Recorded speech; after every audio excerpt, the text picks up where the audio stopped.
Well, hello everyone, and welcome to another episode of ChiroSecure's live events. I'm Dr. Alan Weinstein, and I'm going to be here with my partner, Dr. Stu Hoffman from ChiroSecure. We want to remind you that ChiroSecure is the leader in avoiding claims, backed up by the best malpractice defense. ChiroSecure's live events educate and support you, the practitioner, by making sure you have the information you need to protect you, your practice, and your future. Today we have a very special guest, someone that most of you or all of you will know, Dr. Patrick Gentempo, and we're going to talk about philosophy is the basis of your practice and risk management. I'm going to tell you a little bit about Dr. Gentempo in case you don't know all about him, and because the show is a short 30-minute show, we won't be able to tell you everything he's accomplished. That'll take a 45-minute or an hour show. So Dr. Gentempo Jr. is the founder and CEO of Action Potential Holdings, a holding entity with investments in numerous companies in the world of health and wellness. He has founded and co-founded several successful businesses, including Chiropractic Leadership Alliance, which has over 8,000 clients on 6 continents, and Creating Wellness Alliance, which boasts over 300 Creating Wellness centers worldwide. Success is no stranger to Dr. Gentempo. In his late teens, he was a 2-time AAU National Karate Champion. And after graduating chiropractic school and entering private practice, he started developing diagnostic technologies and received patents for some of his innovations in this realm. From there, he launched into his entrepreneurial career. He has been featured on television and radio programs. He has shared speaking platforms at major conventions with Deepak Chopra, Jack Canfield, Mark Victor Hansen, Stephen Covey, Andrew Weil, Anthony Robbins, and many others. He also was selected to give testimony to the White House Commission on Complementary and Alternative Medicine, and was invited by NASA to give testimony in front of members of Congress about health-related technologies. In January 2007, Dr. Gentempo was inducted into the Wellness Hall of Fame in a ceremony in Las Vegas. And what goes on in Las Vegas stays in Las Vegas, from what I understand. Anyway, he is passionate about leading millions of people to regain their health and live better lives, and is on a mission to bring the free market back to our healthcare system. With that said, I want to turn it over to the man responsible for these live events, Dr. Stu Hoffman. Thanks, Alan, and welcome everybody. I appreciate the ongoing support that we get with these live shows. And I'm very, very honored and happy to have Pat Gentempo on with us today. I actually know him since the time he graduated life with a very good friend of mine, and then started coming to the DE meetings and then expanding his horizons into an incredible career, not just from a business perspective, but from a human perspective in terms of helping chiropractors reach their full potential based on our chiropractic thinking. And I appreciate him coming on today. So I want to start, Pat, by just talking a little bit about today philosophy, since we've been both brought up in the same philosophical chiropractic era, and having other doctors relate to philosophy. I'm going to just ask you, what does philosophy have to do with practice success and risk management? Because that's my area. When I'm talking to doctors on the telephone, whenever they have some sort of a patient-related issue, philosophy comes into play at times, and we want to, explore that. But from your perspective, how does philosophy really affect your actual practice itself?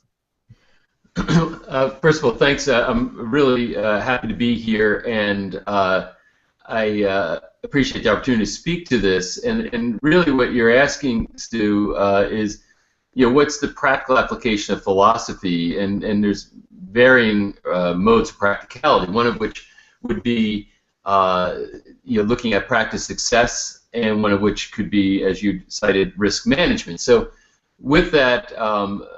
I guess I would say this in starting. Philosophy, I believe, is maybe one of the most understood words within the chiropractic profession, and simultaneously perhaps the most important concept in the chiropractic profession. Very often I've had people who are looking, who are in, let's say, regulatory positions or positions of power within the profession, who would try to assert philosophy has nothing to do with politics, philosophy has nothing to do with practice success, philosophy's got nothing to do with patient management, etc. And I would look at these beings and I'd say, do you understand that what you just proposed is a philosophy? If you're a human being, you have a philosophy. Really, the only question is, have you clarified it or not? From a practice standpoint, a practice success standpoint, philosophy is literally, if you're in practice, you're in business. Philosophy is the CEO of that business. It's driving the choices, the actions, the vision, the direction, the purpose. Everything comes from that philosophy. And the reason philosophy is so important is because when you have contradictions in your basic philosophical premises, the only possible result is destruction. The amount of destruction would be relative to the level of the contradiction. So it's through philosophy that we can identify basically a few elements. Number one, what we believe. In other words, what is our view of reality? In philosophical terms, our metaphysics. Number two, why do we believe it, or our epistemology, or in practice terms, we might say our rules of evidence. If people want to practice evidence-based care, we could speak to that in a few moments. I think it's important. And then number three, based on what I believe and why I believe it, or based on my view of reality and the proof that supports it, now I decide, what am I going to do? That's your ethics. Ethics provides a human being with a code of values, and therefore will be a guide to your actions. So those are your first three branches of philosophy. So ultimately, when people talk about being purpose-driven, for example, purpose emerges from philosophy. Your brand, your philosophy is going to be your brand, which is very, very critical. Your philosophy is going to dictate what type of how you answer your phone. It's going to dictate what your consultation process is, what your exam process is, how you do a report of findings, what you say. What kind of care plans do you offer? How are you going to charge for those care plans? What kind of payment options will you have? And then subsequent to that, all your patient education, your marketing. All this is driven by philosophy. The only question is how clear are you on that philosophy, and how congruent are you? Because when you have these varying elements of your practice, whether it be patient acquisition, patient retention, patient care models, patient payment options, etc., if these things are in contradiction to each other, that's when the practice gets paralyzed and starts to struggle and fail. It's when you align these forces based on a foundational philosophy that you start to rise to the higher levels of success. Now, on the risk management side, this becomes very critical also, because your philosophy is going to define what your view of care is, what your parameters of care are, what you communicate to the patient, what representations you make, what kind of informed consent you initiate into that process, and then in setting those expectations, how you manage the case from that point forward. So when it comes down to risk for a chiropractor, when they're in a situation, or a vulnerable situation from a regulatory standpoint, from a malpractice standpoint, etc., their philosophy is going to literally be the guidepost to tell them what to do and what not to do relative to those particular items. So it plays a key role there. Pat, that's awesome. Let me share with you a little bit about what I get to experience, and I'm sure you have to some extent as well with some of the things that you do around the profession. But I find that a lot of the doctors utilize, as you indicated early on, the word philosophy, in many, many ways to fit their own needs and sometimes actually excuses. I get a lot of the doctors that would consider themselves, let's just say, philosophical, straight, subluxation-based, traditional, that do not do some of the things that you even just described, such as utilize an informed consent or documentation. Well, I don't need to document. It's just a wellness patient. Well, that's not true according to the licensing board. It's not good in case that wellness patient ever turns into a malpractice patient, because documentation ultimately is what makes or breaks a lot of malpractice claims. So when you talk about philosophy, I find it interesting and refreshing that you're talking about it from a point of view that's different than I think a lot of the doctors actually take that term, philosophy. Is that your experience as well? Well, yeah. I mean, here's the interesting thing. The way that you're describing, and I've encountered exactly what you're talking about, people use philosophy as a cop-out. And they're not using philosophy, they're using the word philosophy as a cop-out, saying, well, I'm philosophically based, therefore I don't have to do this other stuff, or therefore somehow it releases me from liability and from responsibility. Yeah, from responsibility. And it's really, and this is the great irony, it's really exactly the opposite. Being very philosophically based means that you're extremely conscious of what you're doing and why you're doing it and how you're doing it, and making sure that there's constant congruence between what you think, what you say, and what you do. So what a lot of people call philosophy in chiropractic is really dogma. Philosophy is the rational investigation of truths and principles of being, knowledge, and conduct. That's the dictionary definition. When you look at dogma, dogma is to accept conclusions without understanding the thinking that brings one to those conclusions. Basically, you're evading thought. You're evading rational thinking. You're evading processing and discernment and all those other things that are basically involve your conscious mind and radiating that consciousness on a particular set of issues or problems. So true philosophy in the context of what I'm talking about is not evasion. It is being ultra self-responsible and being very conscious of what you're doing every step along the way. So I agree that exists in our profession. But those people give philosophy a bad name. I can agree with that, and I appreciate that. So with that, when we do talk from a philosophical perspective, how do we define the purpose of someone's practice? Well, and this is one of the most important things a person can do. If I can just prep the answer a little bit by saying, I find that many chiropractors will come to me and ask it for advice. For example, even this past weekend I was in Dallas and somebody said, how can I do a more powerful report of findings? And I'd say, well, I can't really answer that. I first have to know what's the purpose of your practice. In other words, asking how to do a better report of findings is a third base question.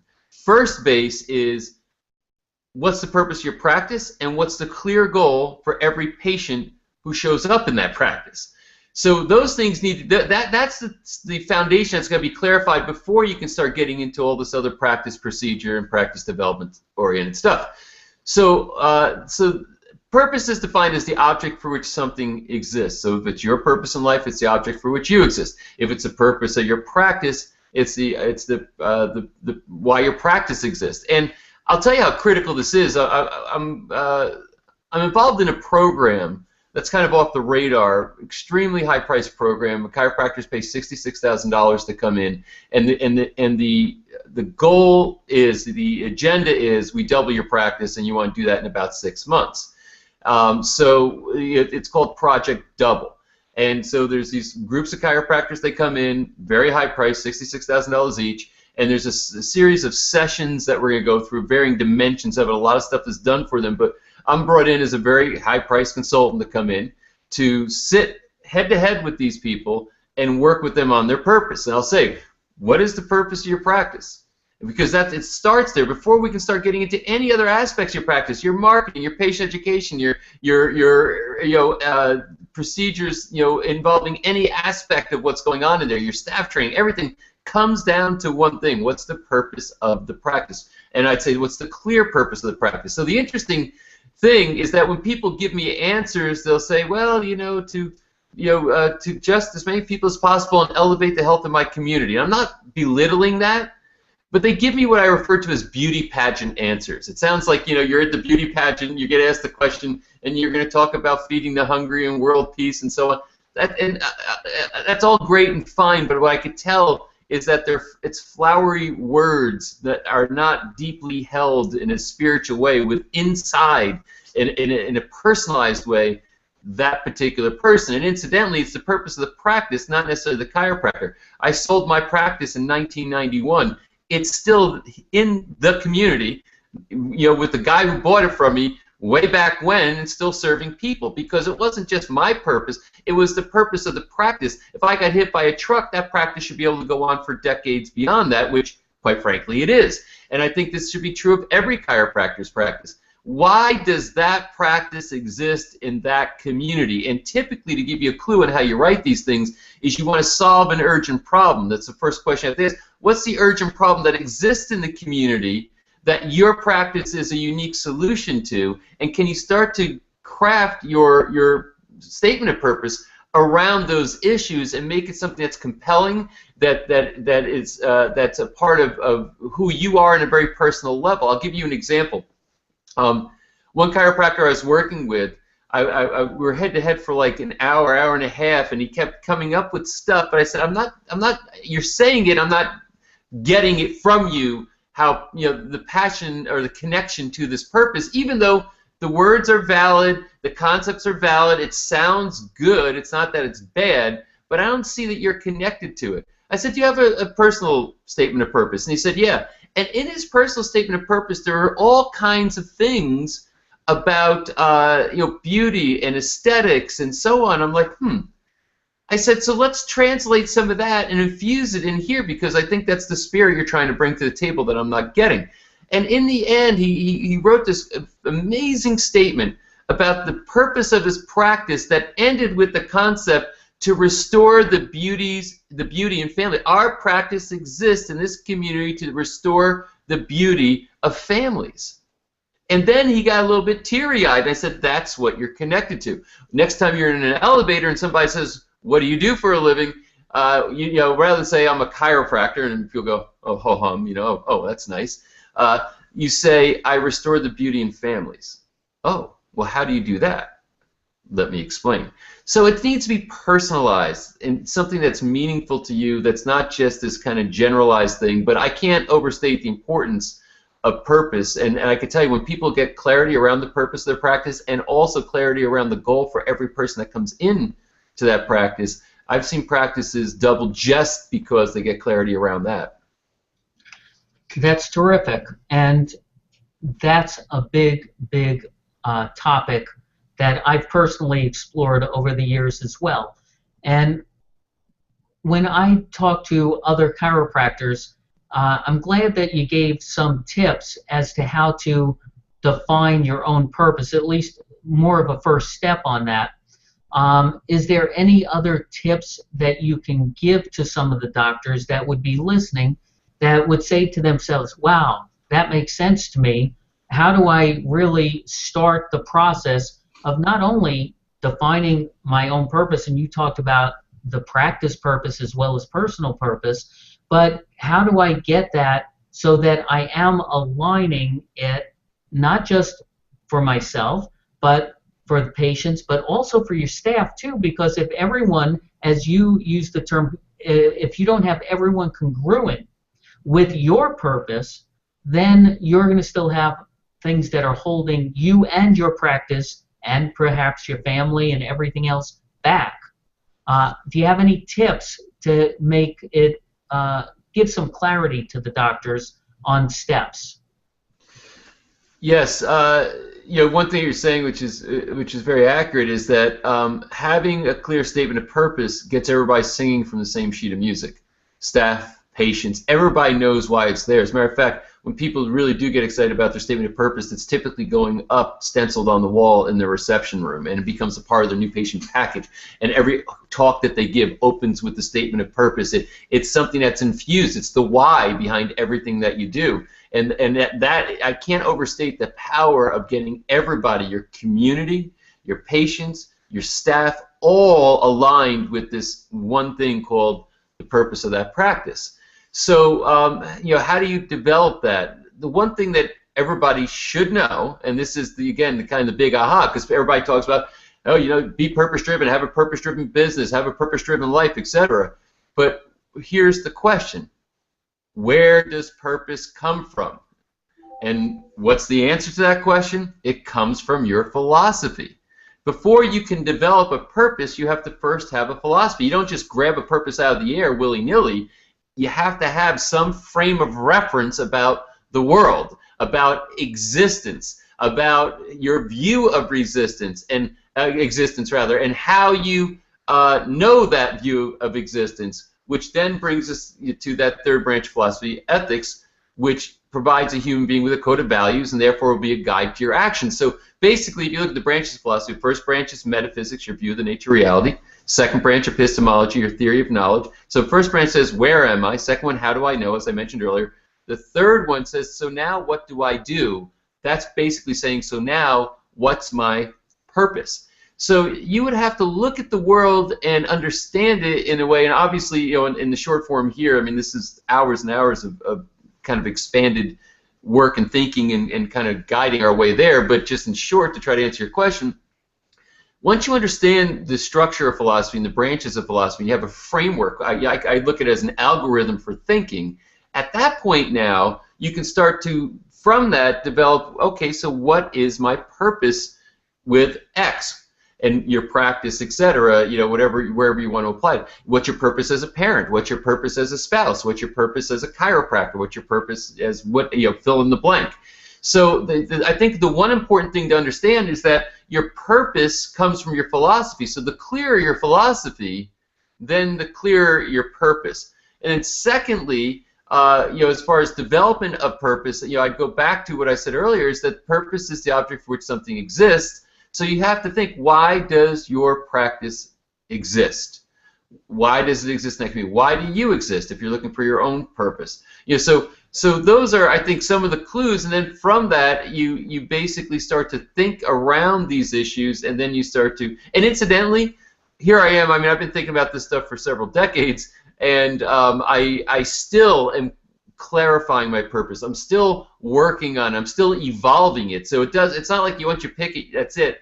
It's a matter of saying, where am I right now in my life, and how can I best articulate or describe what it is I'm here for. And then over time, as you learn, expand, and grow, you might modify those sentiments and reframe them. So it's something that I think most people, in this context, chiropractors, don't spend nearly enough time on. And it's something that if you did put the time and effort into it, the rewards it would pay you back would be extraordinary. I think that's correct, and the same holds true with training. Dealing with your own team to make sure that everyone is on the same page, as you described, following your purpose, your philosophy, that your whole office is created behind. One of the things that I want to throw out to you, though, is, do you find, we've both been around this profession for a long time now. We were once the babies of the profession. And I find that the chiropractors will get excited over things that you're sharing right here, right now. But then I find that the first question comes in, well, can I have Dr. Gentempo's philosophy? Can I have his purpose or anyone else's? Because we seem to think as a group that it's easier to mimic somebody else's philosophy or purpose and think that we can just adapt that into becoming our own rather than doing some soul searching and finding what really works for yourself. Do you find that in your experience as well? Yeah, it's an extremely, I think, valid observation and an important one. One of the things I'm doing that's actually been extremely successful is this thing called Philosophy Formula, which is a 12-week course that basically is the practical application of philosophy to growing and building your practice. And one of the points I make in it over and over and over again as we're going through the program is, this, you need to develop your own philosophy, something that you own. Don't just adopt mine. I may share here. Here's my thoughts on this. Like, in other words, I'll give the generic view of X, and then say this is the way I see it. But what is important is you have to decide, how do you see it. And going back to this Project Double thing I was talking about earlier, we worked with, in this last round, I think 12 different chiropractors. And interestingly, they do have things in common, right? They're chiropractors, they're in practice, they're seeing patients. And if you looked at the statements of purpose they brought to the table with them, you would have seen that a lot of them were very similar. As a matter of fact, where'd you get this? Where'd you get it? And they usually appropriated them from somebody else, saying, well, this was what so-and-so used, so I just kind of modified it a little bit for me. And so they all sounded very similar, but by the time we were done, they had 12 completely different statements of purpose, all of which were extremely edgy and compelling and expressive of who they were in a very deep and personal level. Even though there were common threads between them, because they're all chiropractors, so there is some, from a 50,000-foot view, there's some common threads about serving a community, helping people get healthier, etc., families, whatever it might be. But then there's these individual facets of it, and that's where really the juice is. It's in the details of these unique aspects of what, who they are and what they do, and it's personalized. And it's not one is better than the other. It's just different. But when you get clear on that, it attracts people to you that are the right people. They know why they're showing up. When you don't have a clear philosophy, people show up for almost any reason and no good reason. So as a result, the conversion rates and the retention rates, all those things are never nearly as good. The other thing that I'll say that you kind of mentioned, but I want to make this really clear. How can I put this? Don't make your personal purpose the exact purpose of the practice. People who are working for you don't want to work for you. They want to work for your company, or at least they should. You should want them not to say, hey, you work for me. No, you work for XYZ Chiropractic Center. I work for it too. Now, I happen to be the boss and maybe the owner, but I work for this business. This business has a purpose. So when you need the staff to adopt a purpose and enroll in it, they're not adopting some individual's purpose, some guy or gal's purpose who happens to own a business. They're saying, I work for XY. If you want good staff, which incidentally one of the biggest challenges in the profession, they don't know how to source, hire, and compensate employees, and every time they lose one, it kills a practice, and they're starting over again. So one of the big mistakes they make is that they work, they're like, oh, I'm the man or I'm the woman, and they all work for me, and nobody wants to last in that environment. Your purpose needs to be for the practice. I said earlier, you get hit by a truck, that purpose is still there, that practice is still there, that staff can still be there. Plug in a new chiropractor to go and keep this thing moving. So think in terms of having your employees not work for you, but work for the business, and that the business has a purpose that's separate from your personal purpose. They should be congruent with each other, but they're not the same thing. I can only imagine that anyone watching or listening is getting a ton out of this, and I want to thank you already. But I want to continue because you hit on something that was near and dear to me, especially in what I do. When I'm dealing with doctors on the telephone or in person, that have a patient-related issue or incident, then we wind up talking at the end of me coaching them through this incident about what lessons there were. And so often we find, the doctor themselves had a gut reaction about that patient, and we even talk about, well, why do you think you attracted that situation, that patient? And you just touched on that so eloquently, and I want to thank you for that. And I want to ask, when it comes down to the doctors, once they determine their purpose or philosophy, then in terms of their practice itself, what are the next steps that they can do to actually improve their practice itself that stays congruent with their purpose and philosophy that they've finally developed for themselves? In general, the best thing they can do is once they have their philosophy set up, and incidentally, it's never that it's ever done. It's just you have basically version 1, and then it should be version 2. I mean, it evolves over time, and it clarifies over time.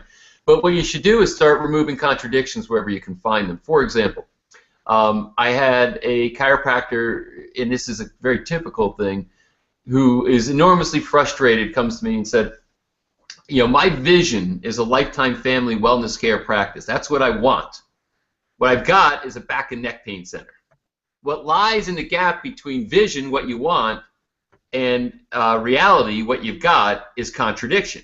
And the more contradiction you have, the further apart vision and reality are, but as you start to remove it, it comes together.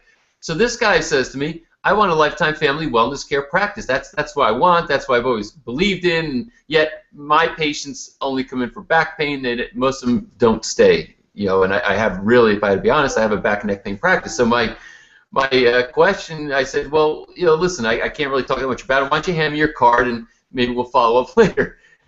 He hands me a card. I look at it. It says XYZ Back and Neck Pain Center. I said, how do you expect to build a lifetime family wellness care practice when your moniker, you know, the name of your business is Back and Neck Pain Center? You know, you probably have, you know, if I look at your website, you probably have lightning bolts shooting out of people's asses on it. You know what I'm saying? You know, you're contradicting. You have an intention and you contradict it with what you're actually doing. And of course, the response I get is, well, but that's the practical thing to do because people come in for that, and then I try to convert them. I'm like, it doesn't work that way. You're saying that I bait and switch. What I do is I throw things out there, some bait to draw them in, but my intention is really something else. You must find a way to effectively market congruent. Now, if you wanted a back and neck pain practice, you should call yourself XYZ Back and Neck Pain Center. Orthopedic and neurological tests should be the core of your exam. You know, all the things that line up with back pain, you know, would be right for you if that's the practice you want. But if you want something other than that, how do you expect, for example, if the core of your evaluation is orthopedic exams, how do you expect to have anything but an orthopedic practice? So you know, it's really as simple as you get what you ask for. If you want a non-insurance dependent practice, something I'm very passionate about, but you keep advertising most insurance accepted, what do you expect to get? You get what you ask for. Now, let's say that you found, oh yeah, you know what, that is a contradiction. I'm going to resolve that, and I'm going to resolve, and you start finding these incongruencies in the practice, and then you start fixing them. How you answer the phone, what kind of messages you put out, what your marketing looks like, every word on your website, you know, everything just has to line up. I've had then chiropractors come back and say, you know, excited, hey, I just found another contradiction. I realize we have a strong anti-drug message in my practice, you know, that we think people are over-medicated, we think that they're polluted in their minds and misinformed because of drug ads, etc. And I realize in my reception room, I have magazines with drug ads in them. So I have to take those magazines out of there. I have to highlight those ads and say something about them just to be congruent with what our culture is. That's the process. Once you have the purpose, once the values are in place, which also come from your philosophy, then the next step is to line everything up with that. And I will tell you, the most successful practices you see out there are really good at this. You walk in and you say, wow, there's a brand here. The brand is consistent. The message is consistent. What the staff says, what the doctor says, what the website says, what their recommendations are, everything lines up in the proper direction. So I think that ultimately, once your philosophy is clear, you can start identifying where you have contradictions in what you're doing toward that philosophy or toward that purpose. And once you identify those things, every one of them is a growth opportunity. That's tremendous.